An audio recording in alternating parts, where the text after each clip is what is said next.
Hello and welcome everyone.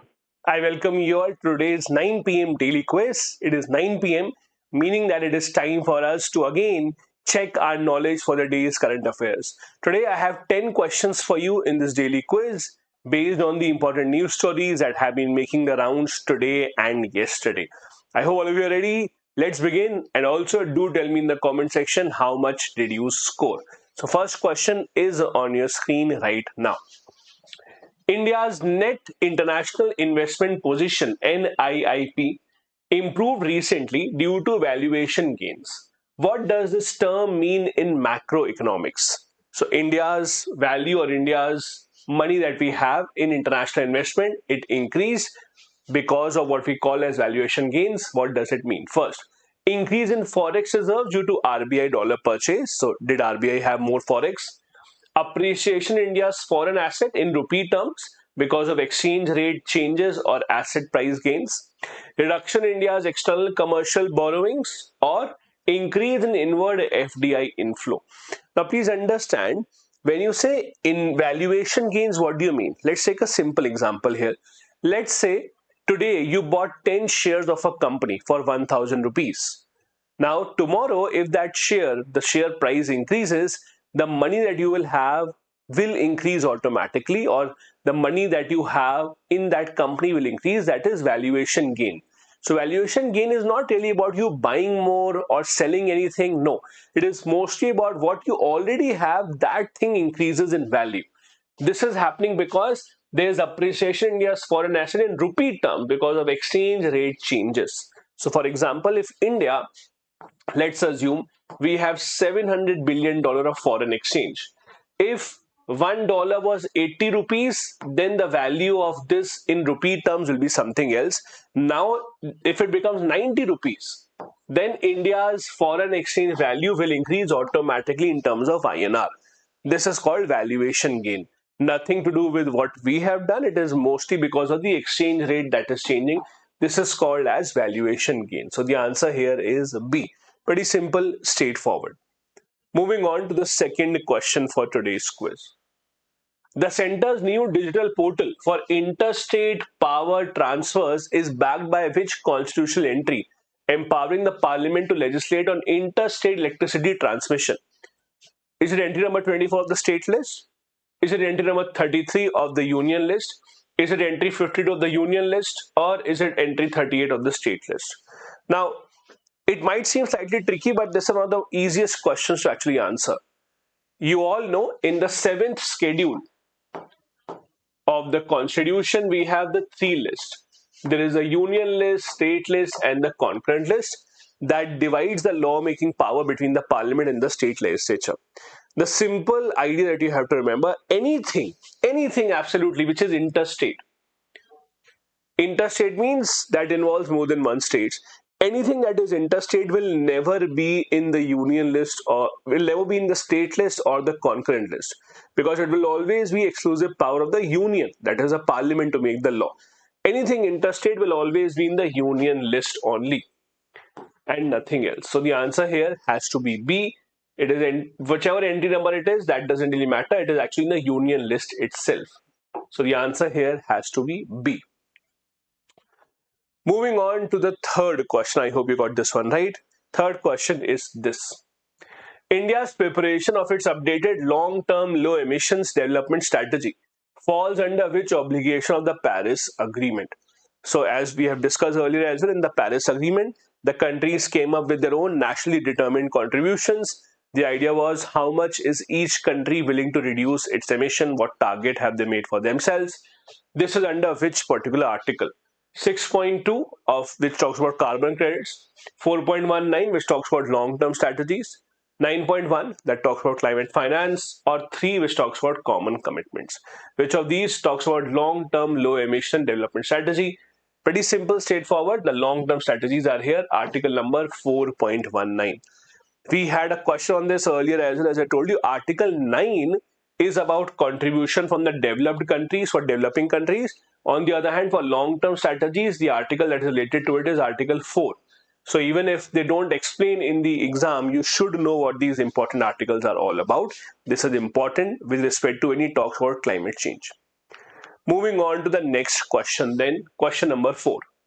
DRDO's new electro-optical seeker for precision-guided munitions is considered advantageous because first, it functions way better than radar in heavy cloud cover.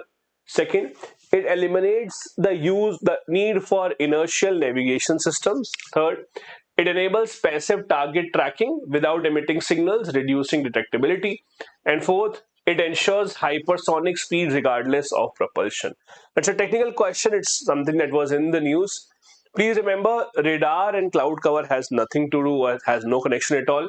The new electro-optical seeker, this idea that DRDO has developed is mainly important because it does not emit signals. Because it does not emit signals, it is difficult for the other side to detect it. Low detectability is one of the most important features of any of these systems that the countries around the world like to use. It also enables passive target tracking. That also is an extremely important parameter that the armed forces would want. The answer here thus is B. Question number 5 then. The Kharif pulse arrivals at mandis have recently dropped despite stable acreage. Means there has not been a drop in production, but even then we have seen that in the market the pulses are not coming on time. What is the most plausible structural explanation? Why is this happening? That there is a lot of production, but they're not coming to market. First, pervasive crop failure across pulse growing belts. There is crop failure? No, not really. PDS procurement has exceeded domestic production, means the government is buying more of it directly and it is not coming to the mandis. Farmers expect higher prices and delay the sales using warehouse receipt system. India's pulse exports now exceed imports. The answer here in this case is actually C. Farmers delay bringing the produce to the mandi. Why? Because they think that right now their produce is not attracting the kind of money, the kind of value that they would expect. So they think if I delay this process, let me store all my products in the warehouse. Let me then try and see if I can delay it and I can introduce the same thing after 2 months. Think of it like this. Today, tomatoes are selling at a pretty high price. And it's an yearly thing. Every year, when November ends, December beginning, tomato prices usually do increase. So what the farmer would do, if a farmer has grown tomato in October, they would not bring it in the market. They would store it in the warehouse so that when the prices are high, then they will release it so that they can earn more money. Similar thing is happening here. In pulses, it is easier to do. These are not perishable. But for vegetable food, it's a very difficult thing to do for the farmers. The answer here in this case is B. Next, question number 6. India has intensified consultation with ASEAN on creating a maritime domain awareness fusion grid. Which of the following best captures the strategic purpose of such a system? So what exactly is the purpose of maritime domain awareness fusion grid? First, to create a unified ASEAN coastline under Indian Naval Command. Why would any country would want their coastline under our command? That is not something that is possible. To integrate coastal radar, satellite feed, shipping database for shared situational awareness against grey zone threats. To enable joint resource extraction in the South China Sea without UN clause approval. China will never allow that in the South China Sea. To replace national navies with single Indo-Pacific Marine Police Force. No country is planning to replace their navy. Everyone wants their own sovereignty. The answer here is C.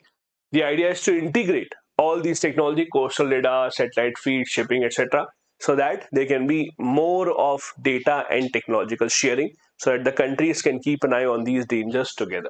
The answer thus in this case is C. This is the idea of this MDA. Moving on to question number 7 then. The Supreme Court recently reiterated that constitutional morality prevails over public morality. What does this principle most accurately require? Now, if you remember this term or this phrase that constitutional morality is more important than public morality, this was very famous when the Sabrimala case was being heard. In the Sabrimala issue, the Supreme Court had to decide whether the morality of the religion, morality of the society is more important, or constitutionally, where you cannot distinguish on the basis of gender, where that is more important. And the Supreme Court had said that constitutional morality will take precedence over religious or society's morality. Similar principle has been reiterated in a recent case now. What does it mean? Public opinion must guide judicial interpretation? No. Public opinion has no role to play in judicial interpretation. Parliamentary majority must define moral norms? No. Judges must uphold constitutional values even if they conflict with majority social norms? Yes, this is the entire idea. That the judge should only look into constitutional values, not what the society thinks or what the society believes to be right. Thus, the answer here is B. It's an interesting question. I hope all of you got this one right as well. This is the idea of constitutional morality prevailing over the morality of the society. Next is question number 8. Which Uttarakhand river recently recorded the largest rise in sediment load following consecutive cloudburst-linked landslides? Unfortunate instances that we have seen in Uttarakhand. Mandakini river, Nandakini, Bhagirathi, or Pindar. Which of these rivers experienced a very high sediment load? The answer here is Bhagirathi. It is the Bhagirathi river which saw all these issues, because of which there were a lot of loss of life in Uttarakhand. There were many videos also that had started to come in. It had seen a very big increment in the sediment load. Next is question number 9. A new camera trap survey in the Kaziranga Karbi Anglong landscape found a significant rise in the population of which of the following species? It's a very recent news. Indian wild buffalo, eastern hollowed gibbon, clouded leopard, or greater one-horned rhinoceros. Which of these saw a significant rise in their population because of this camera trap survey? The answer here is clouded leopard. Clouded leopard, a very interesting species. This is one of those on whom a lot of surveillance is done, a lot of camera trapping is done to count their numbers. This is the clouded leopard. They are the ones who have been found to have increase in number. Moving to the last question for today's quiz, question number 10. Which union ministry recently constituted the National Disability Audit Committee to review accessibility standards across public buildings? Is it the Ministry of Social Justice and Empowerment? Is it the Ministry of Law and Justice, Ministry of Housing and Urban Affairs, Ministry of Health and Family Welfare? Again, this ministry made the National Disability Audit Committee. This committee specifically is being formed by Ministry of Social Justice and Empowerment. This is the committee, or this is the ministry that has looked into making this committee. The idea is to make sure that as many as public buildings, etc., are accessible for people suffering from any kind of disability. This is in line with the law that we have in India for rights of people suffering from any kind of disability, passed in 2016. This brings you to the end of today's quiz. I hope you got most of the questions right. Do tell me in the comment section how many did you get right. I hope it was helpful for revision. Do share this with your other friends as well.